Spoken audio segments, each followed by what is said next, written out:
في المنطقة الصناعية المجد بطنجة تمت منذ حوالي شهرين عملية السطو والسرقة عندما أقدم 3 عناصر ملثمين في اقتحام هذه الوحدة الصناعية.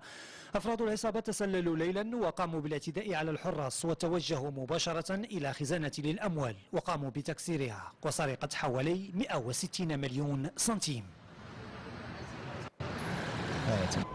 واحد شوية ما كنفيق بجوج تدخلوا جوج، واحد بقى على برا.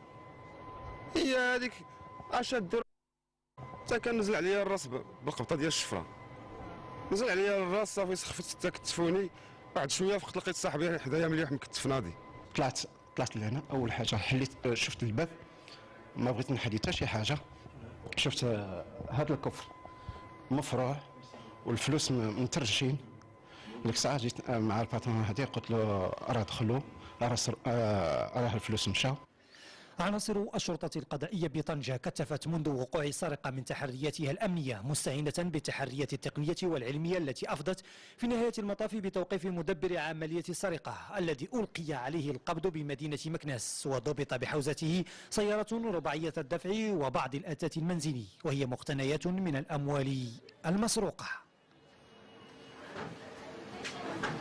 ولأول مرة في التحقيقات الجنائية عندنا كتحل قضية من هذا النوع، يعني كيتجمع فيها المجهود البشري ديال الباحثين وكذلك العمل التقني اللي كتقوم به المصالح المركزية ديالنا، وفي إطار التنسيق معهم تم التوصل إلى الجنات. وبالأمس تم انتقال العناصر ديالنا لمدينة مكناس، وتم ايقاف المنفذ والمدبر، العقل المدبر ديال هاد العمليه ديال هاد السرقه اللي تمات.